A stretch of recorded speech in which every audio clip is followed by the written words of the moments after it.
Hi everybody, welcome to another episode of Conversations with Annie and Kate. And over to you, Annie, to introduce our guest tonight. Thank you, Kate. So our wonderful and fabulous guest today is Dr. Devora Lieberman. She's a clinical director at City Fertility's Sydney CBD clinic, which opened in October last year in a very swanky pants office, might I add. She got her MD from the State Uni in New York Downstate, trained in obstetrics and gynecology at George Washington University. By the way, if you hear a dinging in the background, that's Fred having a dinner, just letting you know. She joined faculty at Beth Israel Deaconess Hospital in Boston in 94 and completed her master's in public health at Harvard in 96. So basically, she went to all of the best schools, I think is what we're saying here. After leaving Harvard, which at the time she was a lecturer in obstetrics and gynecology, she moved to Australia in 1998 when her fiancé told her, there is no surf in Boston Harbour, which is true. There is no surf in Boston Harbour, but I think he probably should have known that in the first place. And then on arriving in Sydney, Devora worked in private IVF and public menopause clinics.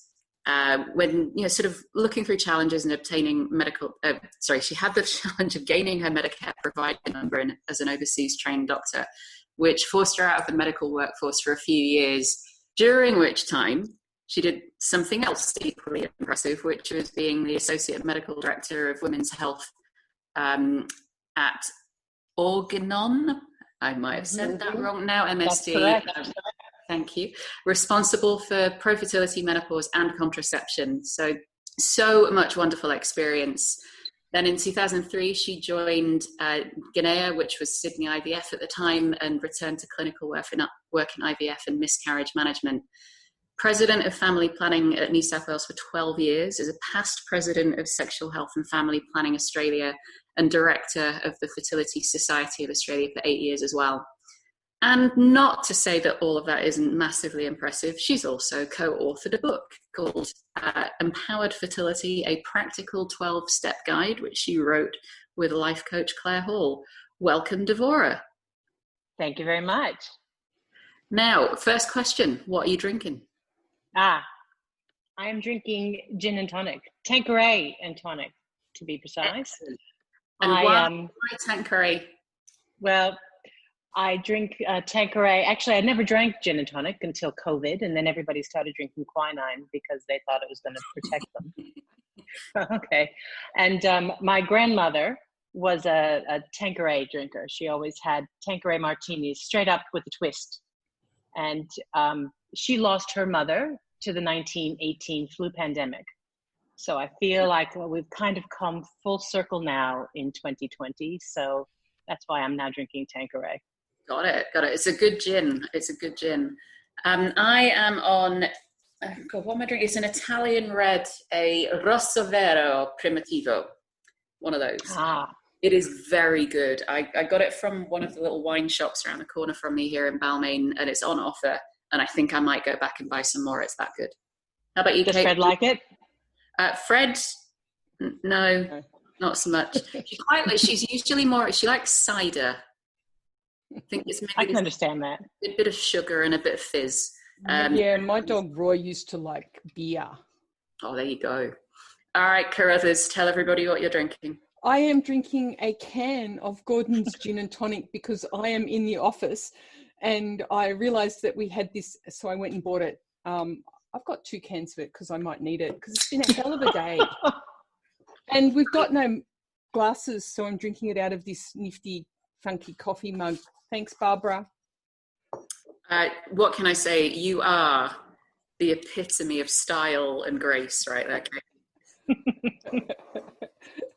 Oh, funny. All right. Do you want to ask the first question, Kate? I will. I'm so tempted to do the popular culture one, but I know you don't want to do that one. I want to know what do you do self-care, and what do you do for self-care apart from drinking Tanqueray and tonic? Yeah, well, that's waiting for gin o'clock during time of COVID. Self-care is hard for me, but so important. I work in IVF, and more often than not, I'm giving bad news. And have some days where I'm giving a lot of bad news, and that gets very draining. It's hard not to bring it home. I have tried meditating. I have had people try to teach me, and I can't do it. I find my flow through knitting, and I listen to podcasts and books and knit, and find myself getting lost in the cables, and that's kind of how I take myself out of the mess of the day. That's really interesting, because knitting is a kind of meditative process, isn't it? Yeah, I think so. When you do it properly. And apparently there's some connections with knitting and mathematics, which clearly have eluded me. But they actually say that knitting and mathematics and coding, they're all very related. Yes, but those two other fields are mysteries to me. Maybe we can get you there one day. No. So my question for you, Devora, what's the one thing that you will never do again?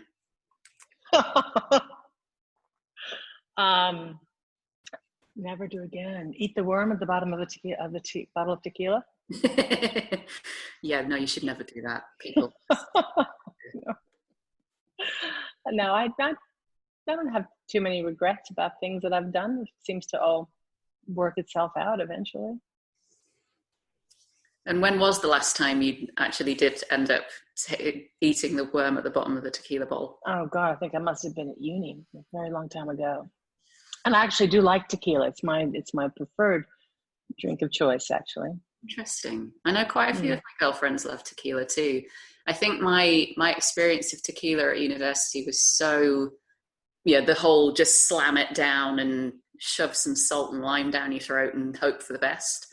But I know that if you get really good tequila, you're meant to sip it and savor it. Well, like this, and with a lot of lime and a couple of slices of jalapeno. It's beautiful. Oh, really? Okay. I've learned something new there. So I'm going to kick us off into the sort of the broader chat. So you and Kate have known each other for quite some time, right? You used to work together. Yeah, it was a long time ago, Kate, wasn't it? Yeah, more than 10 years ago, I think. Well, I joined Twitter like 11 years ago, so it was at least... Yeah, 10. So it's more than 10 years ago. So how did that happen? How did you two meet? We were both working at Janaea, so that was an IVF clinic, and I met Devora there. Still is. And it still is an IVF clinic, but I talked her into going on Twitter, and she's still there. I am still there. She is indeed, because I met Devora through, Kate knows that I struggle with endometriosis and a few other side effects of having stupidly horrible periods. And she kind of, what's the best way of putting this? Kate shamed me into finally getting help. And that's how I got connected to you, Devora. And I remember I walked into your clinic and we sat down, and about 5, maybe 6 minutes into the consultation, you went, "Hang on, are you Annie Parker on Twitter?" I went, "Yeah." And there you go. So anybody who tells me that Twitter is a terrible place, I kind of agree with them, but it's still also a wonderful place too, where you can meet great people and sort of still have positive conversations. So that's how I kind of remember that whole episode. I didn't mean to. It's very funny. Meeting in real life to get help. No, the thing, you know what it's like though, when you've got to go do something. So it's like I put off going to the dentist. Me too. By the way, everybody go to your dentist. It's a good thing to do. Yeah, totally. Do it. So Devora, what actually made you interested in fertility as a thing for your career? Oh, well, I tell you, it was kind of accidental. I started out my career starting out at uni, actually wanting to go to medical school to become a gynecologist, because someday I wanted to be president of Planned Parenthood, which is the American version of family planning. There were a whole series of events that happened around when I was 17, 18 that made me very passionate about teen pregnancy and wanting to stomp it out and do what I could about that. So that's why medical school, the master's in public health, etc. And I was working just in general O&G or OBGYN as I was in Boston, and coming to Australia, trying to find a new career path, and basically, frankly, kind of stumbled in happily to fertility and IVF. And if you told me 24 years ago that I'd be living in Sydney working in fertility, I would have told you you're out of your mind. But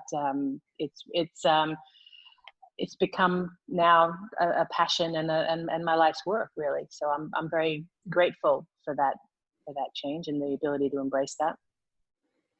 And there's so much interesting technology and technological advances and scientific advances in the field over the last few years.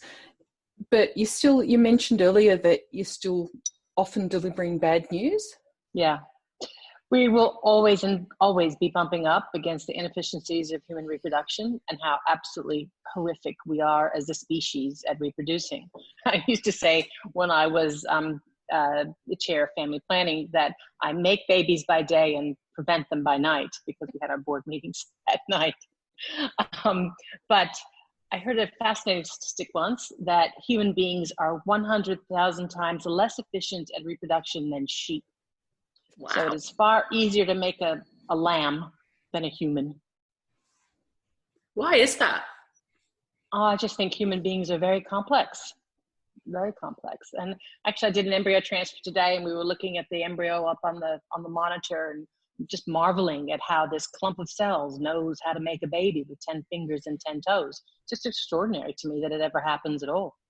Oh, it is certainly, magic of that, there's no doubt. And I think the other part, so a friend of mine back home in the UK has just gone through IVF.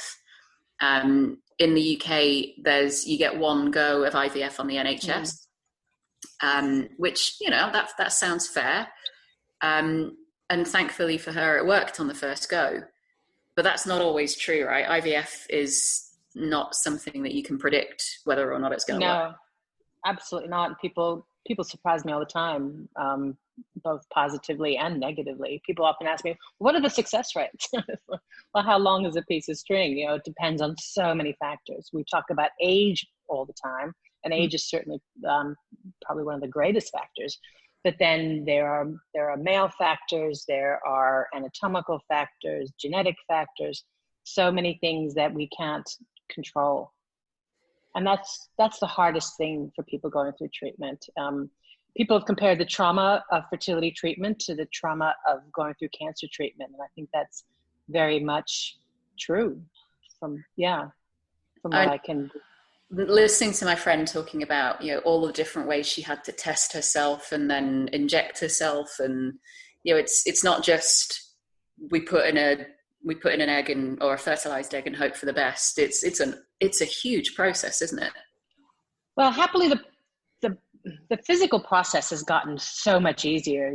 Back in my days at Organon, those are my drug dealing days, Annie. We were introducing devices and treatment protocols that really simplified the process so much. Back when I was in training last century, women had to have deep intramuscular injections, and it was very painful and very prolonged.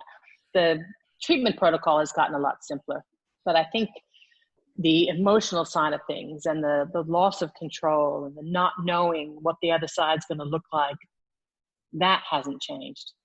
And that's one of the big reasons that I wanted Claire to write the book that we did, to try to help women and couples coach themselves through treatment. Yeah, and I've shared a link in the blog post about this to the book. So, thank you. At the Australian outlet. At Booktopia maybe. Well, I make 40 cents for every book that we sell, so I'm grateful for that. if you think you're going to make fame and fortune writing a book, don't. You need to write like Harry Potter or something. Yeah, I'm just thinking that. Let's to J.K. Rowling. No, let's not go down that path. I know. As soon as I said it, I wanted to take it back. Look, the books are still good. You can leave it at that. Do you watch Woody Allen movies? No, it's never been my bag anyway, actually. Okay. Just not my thing. But going back to your drug dealing days, because I think that's important to go back to. Tell us more about that. Oh, it was an incredible time. I went to work with this company that was launching products, really innovative products in menopause. So Tibolone or Livial. We were launching Implanon, the contraceptive rod in the arm. So this is a brand new, innovative, long-acting reversible contraception. And we launched a couple of fertility drugs. One was a device to make things simpler to give the injections, but the other was a whole new way of running an IVF cycle that really simplified it. And it traveled around the country and the world talking to doctors and fertility specialists about trying to shift their paradigm and how they were treating patients. And everyone was like, oh, it's not broke. Why do we need to fix it? And getting people to shift was really quite challenging. And now this protocol that we thought was never going to take off is probably more than 80% of cycles happen with this protocol. That's much simpler and much more patient-friendly. Patient-friendly stuff. One of the things I'm really shocked about is just how rubbish medical treatment is for women. Yeah. Yeah, I know. It's interesting. There's a big push about men's health. I'm thinking health has always been men's health. What's that about? And something you mentioned is near and dear to my heart now is menopause. That's becoming very near and dear to my heart as well, people. So like, I think there's this great feeling like we're just supposed to suffer through it. Yeah. That it's natural. It's actually not natural to outlive your ovaries. The life expectancy at the turn of the last century for women was about 45. So evolutionarily, our ovaries haven't caught up to the fact that we are now living more than a third of our lives post-menopausal. And back when I first started at the menopause clinic at Royal North Shore, we had the feeling that estrogen should be in the drinking water, that estrogen was the fountain of youth, and it was this panacea.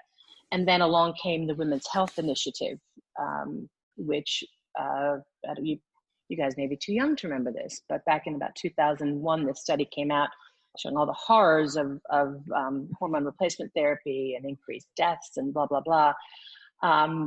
But it turns out the WHI investigators really designed that study very poorly, and they had the wrong women enrolling in the study, and they were women who were much later into their menopause rather than women just starting out in menopause. And there have been analyses about the tens of thousands of excess deaths that happened in the US because women just abandoned immediately their hormone therapy. And there is still, despite more studies showing safety, efficacy, there's this great fear of hormone replacement therapy. And I think that's terrible that women will suffer the physical symptoms as well as the potential medical problems of osteoporosis, premature heart disease, Alzheimer's disease, all sorts of things that estrogen is fabulous for. Yeah, I went and saw my doctor, and she was like, "Oh, it's a pity we could put you on estrogen, but you've got a uterus." I was like, "No, I don't have a uterus." And she's like, "Hooray, we can put you on estrogen." But even if you had a uterus, there are ways around that. I know, but she was just like, "Yay, it's much easier without a uterus. Here, have estrogen." Go back a couple of steps, right? So I'm heading into menopause, just starting out. I'm a newbie. What the hell is it? What is happening to my body right now, and why is it having such a visceral response in ways that are frankly painful? So mine are hot flashes that can just literally, it feels like my face is about to burn off. It's that hot. The rest of my body is completely fine. And oftentimes my face is really, really hot, but the rest of my body is almost kind of blue cold. It makes no sense to me. What is going on? Believe it or not, and I always think if men got hot flushes, we would know why. Nobody really knows why flushes happen. Certainly has to do with the loss of estrogen and something going on in the hypothalamus, possibly for temperature regulation. And there is some fascinating research that indicates that it's not experienced the same way across all cultures. I'm not so sure about that. I think that's a furphy. Oh, like people say, Japanese women don't experience hot flushes because they eat a lot of soy in their diet. That's actually not true. They just never had words to describe it. So this comes down to women not being able to tell their stories. Quite possibly. Or not being listened to. Yeah. Yeah, that's the other thing I'm seeing. I saw a really interesting article last week around some women who've got sort of longer tail kind of difficulties post-COVID. Things like struggling to take deep breaths, or feeling like part of their skin is itchy, and lots and lots of other things. And the amount of doctors that are just ignoring them and just saying, "Oh, there's nothing wrong with you; it's all in your head," or right.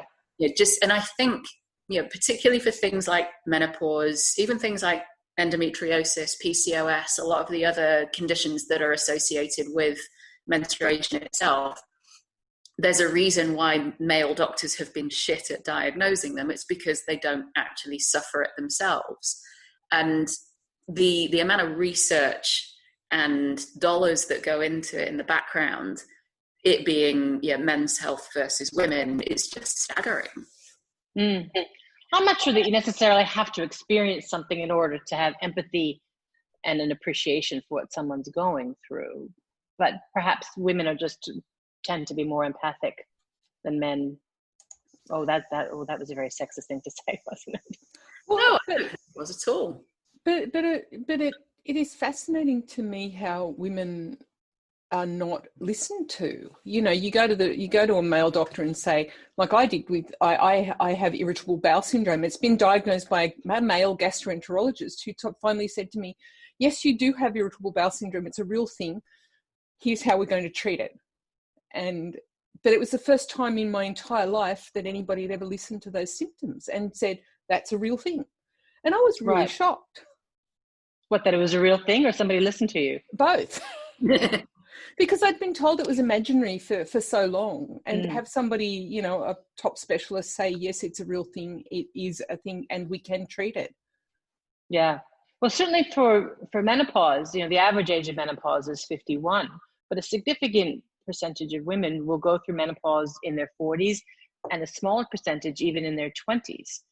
Wow. So the really sad thing is when a 35-year-old is complaining to their GP about, complaining is the wrong word, telling their GP about their hot flushes, they just get ignored. Oh, you're too young to be in menopause. It can't be. But it actually very well could be. So what would your advice be, Devora, to any woman out there that's listening to this going, I really want for my doctor to listen to me, and they haven't yet, whether it's something to do with, say, PCOS or endometriosis, or they want to get pregnant and they're struggling, or it's menopause. What would your advice be? Well, I think my advice would be to try to be as informed as you can about whatever that particular condition is. And if you're going to go to Dr. Google, be very careful about the sources that you go to. For menopause advice, the Australasian Menopause Society, AMS, has an excellent website with loads of information, and also has lists of providers who are members of the society, so they should be up to date on the latest and greatest. For polycystic ovarian syndrome symptoms, to start with a GP, but then perhaps see an endocrinologist or a fertility specialist who's more au fait with what that is. Certainly with endometriosis, there are plenty of endometriosis experts in Australia. So Endometriosis Australia is a good resource. Most of these conditions will have some sort of support group associated with them that you can go to for good advice. And I'll get those from Devora and we'll pop them in the show notes so that everybody can see them. I do think it's important that we keep talking about this sort of stuff, though, because I shared this with Devora earlier. I think it was yesterday. We were just chatting because I needed some more drugs. Thank you, Devora. And I was just sharing that I'd been down the dog park earlier walking Fred, and somebody had mentioned to me, "Gosh, you look quite flushed." I went, "Yeah, I'm having a hot flash at the moment." And they went, "Aren't you a bit young for that?" I went, "Who knows? Tell my body that. If you want to tell it to stop being flushy because I'm too young, that's great."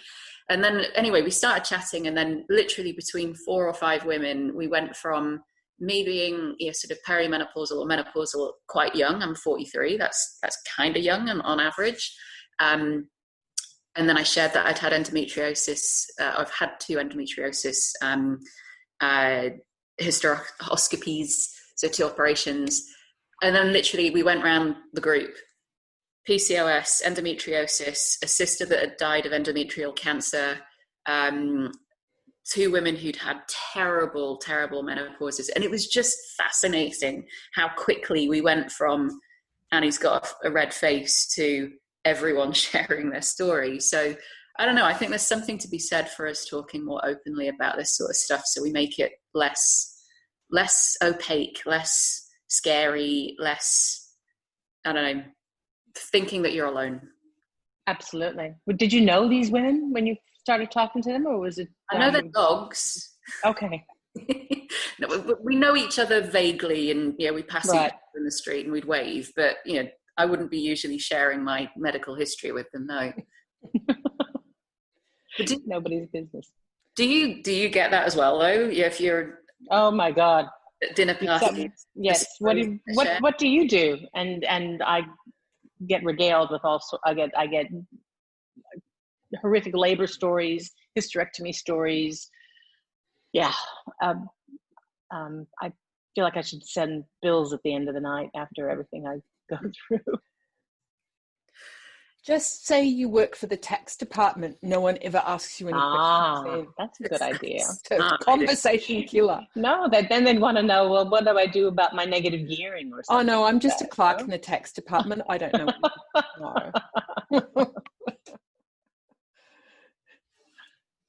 But I do think that people need to share their stories more, because there's so much shame around it all, isn't there? I think even now, even with all of the stories about infertility that have been being told for decades, women will still feel shame often around. Oh, you're having it? Is that your second one now? It's my second one. I've had a long day. It's been a hard day. Okay. All right. I'm not counting. But to normalize these things, right? To normalize the pain and that it's not a shameful thing. It's just life. It is life. But the good news, Annie, about going into menopause now is it will cure your endometriosis. Look, one door opens, another door closes. But as I said to you, I've got drugs for that, so it's all good. I will absolutely take all of the drugs. And Kate and I have a friend who, well, I've got quite a few friends actually that are going through or have been through menopause, and they chose the path of not wanting to take drugs. I am not that woman. Yeah. I can respect. I respect that choice, absolutely. But I think it needs to be an informed choice to understand the pros, cons, risk, benefits of whatever you do, and whatever you decide to do. That's fine by me, as long as you've had all the information. You can make your own informed choice. Mm. Well, one of the things Annie and I have been talking about is potentially doing a panel where we get some people together. We'd really like to get you on it too, Devora, to have a discussion about menopause, because so many women are kind of struggling with this, and unless they happen to have a conversation in the dog park or something, they feel really alone. And we just feel like maybe it's time to start having some conversations. Well, if we live long enough, we'll all go through it. Ovaries will not last forever. So yeah, I think it'd be great. And there are stacks of resources and some really great menopause clinics around Australia as well. The menopause clinic at North Shore I was there for 17 years and I loved it. It was amazing how you could change someone's life so dramatically with a tiny little patch or pill. Fascinating. Just bringing their quality of life back. Life changing. It's quite powerful. Yeah, that's amazing. And you know, I think not people are I reckon that study, that early 2000s study, has put so many women off the notion of doing HRT. Yeah. That's like what the Dalcon Shield did for IUDs. You know, most women who are thinking, oh, I'm not going to get an IUD now, weren't even born when the Dalcon Shield disaster happened. But it just, this negative air hangs around it.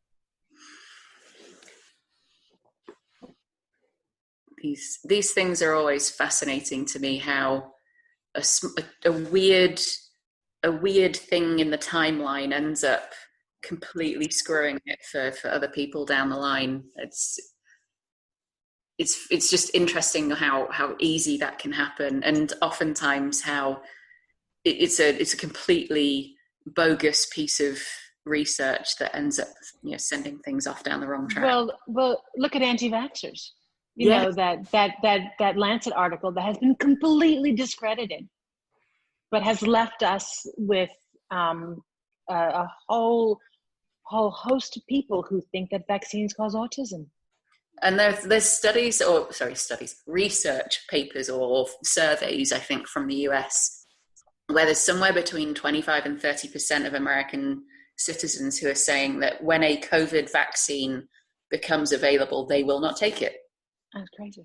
Yeah, how can you say that? You don't even know what it is yet. You don't. I have seen people being concerned about FDA fast tracking a vaccine, because they're concerned that Trump needs this in order to get reelected, so they're worried about that. But I said to one of my friends on Facebook, well, you don't have to just trust FDA. You can go to the European Medicines Authority. You can even look at our own Therapeutic Goods Association if you're worried about political pressure on approval, to see what international bodies are saying. But it's crazy, isn't it? Well, switching gears a little bit. Yeah. What are the things that you're most excited about in terms of innovation that's happening in the medical space? I think that the era of breakthroughs in IVF is kind of over. I think our gains now are quite incremental. So you see these stories about what artificial intelligence is going to do in order to help select the best embryo. Well, that's great in helping you select the best embryo, but if all of your embryos are not great, it's not going to help you ultimately. Right.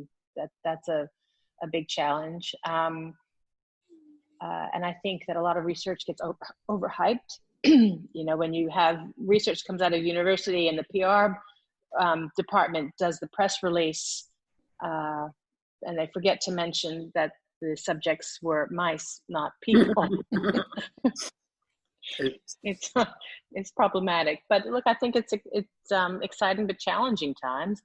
But then thinking about COVID and going back to my great grandmother who died in 1918, we're back to wearing masks, which were. And did she die from the flu? Did she die from the Spanish flu? She died from, can we call it the my Spanish grandfather's flu? Isn't that racist? My grandpa, well, it's kind of not.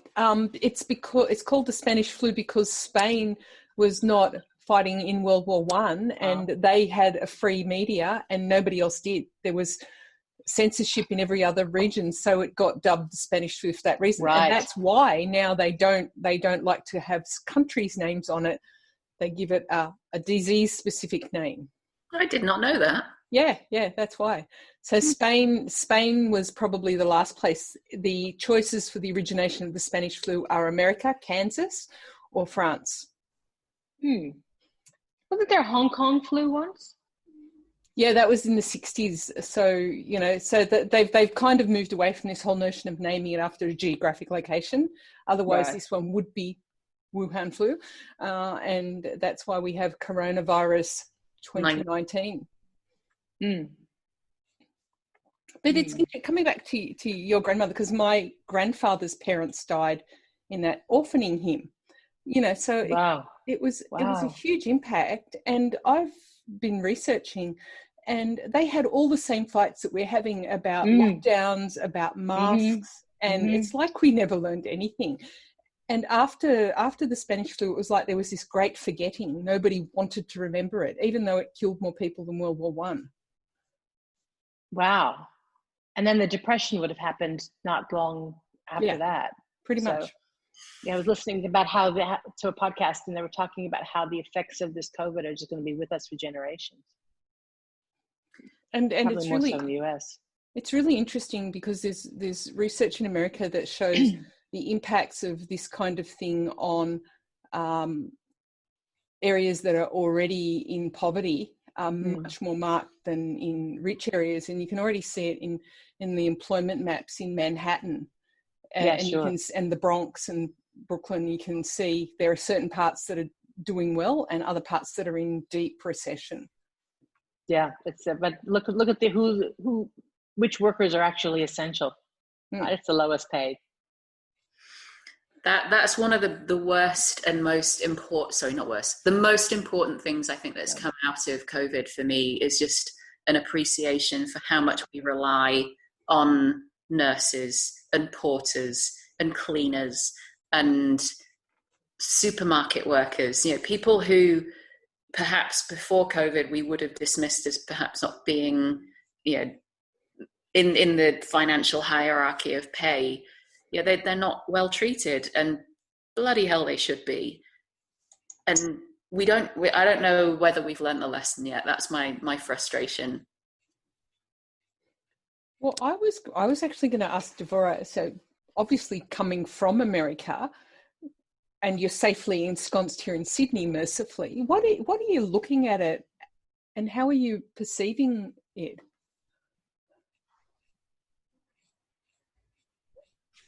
Oops. We'll wait for Devora to reconnect. I think she's on her way back. That's the first time that's happened, Kate. We're doing quite well. Yeah. Hello. Sorry about that. I don't know what happened. You're not on the university dark fiber like me for this time, so it's a luxury for me. So I was asking, what you're obviously here safely in Sydney. You're looking back at America, being originally an American. How are you feeling? How are you perceiving what's going on over there? Oh my God, I don't even know where to start. I have been obsessed with U.S. politics for the last 4 and a bit years. In a way, when Obama was president, I never paid much attention because I just, everything seemed to be going all right. But, geez, what an absolute disaster. It's quite frightening. And every election time, I think, oh, if this person gets in, I'm going to give up my U.S. citizenship, and then I never do. But just think, oh, if Trump manages to get in again, I just don't know what I'm going to do. I think we might have to help you burn your US passport. Yeah, I think we will do an intervention if that happens. Well, I think I'm on track to now live more than half my life, I hope, if I live long enough in Australia. So I'm probably will end up being more Australian than American, despite my accent, which twangs a little bit. But the mess that he's made of COVID, and the grift in that whole administration, it just makes me so ill. It's quite spectacular. And with COVID and our little government, I feel there are a lot of benefits to being a small island nation at the bottom of the world where nobody really gives a toss. I agree. Yep, there's times when it's good to be an island. Mm. Although Britain hasn't fared too well being an island. No, it hasn't, and I think some of that is down to let's not forget there's a difference between being an island and, to Devora's point, in the middle of nowhere versus an island in the middle of, from the US as a jumping point into Europe. So there's that going for the UK in the sense of it's a tipping off point into lots of other parts of the world. Let's just be really brutally honest. Boris Johnson has chosen a strategy of perhaps favouring economy over people's lives, and that I think is going to be one of his biggest failures when people go back and score him on his prime ministership, which, let's face it, is just a bit of a joke in the first place as well. I mean, I've only ever met him once, and it was whilst he was Lord Mayor of London at the time, and we had a ping pong table, and it turns out that he used to play ping pong, but of course it's not called ping pong at Eton, it's called whiff waff. So he's calling it whiff waff and batting that, and just, you sat there going, this is just cringeworthy. This man is from a completely different population of people who have absolutely no understanding of what the real world is like. And that's his problem. What I don't understand is that false dichotomy, I think it's false, between virus and economy. Because if you don't control the virus, there is no economy. But isn't the economy just people at the end of the day? Yes, it is. Unless we count corporations as people. Oh, that's Citizens United. I know. But, I think, like, if you don't have people, you don't have an economy. It seems... Yeah. So it does seem like a false dichotomy to me to think of people as separate to the economy. And I think that, going back to something Devora said a couple of minutes ago around, we don't actually know what the downstream impacts of COVID really are yet. So for us to say, or for any politician to say, you know what, it's okay to have a certain percentage of deaths because as long as the economy still keeps going, then we're okay. They don't know that. They have no idea. They don't know what the, sort of secondary or third kind of level health impacts are of people who've had COVID. I saw an article yesterday of a woman who's now had a lung transplant because her lungs got completely destroyed by COVID. And yet, okay, so it's not just the flu, people. It's not just a virus. This destroys organs, and even if you survive and recover from it, there are potentially other impacts on your body that we don't know yet. Well, like you were talking about the women who are complaining of weird post-COVID symptoms that are real. Well, men too. So there's the long haulers, they're calling themselves, and they've got a plethora of fascinating and somewhat horrifying symptoms. So I think the tip is try not to catch COVID. Wear a mask, wash your hands. Yes. Well, I wore a mask in the food court in my building today, and I was the only one.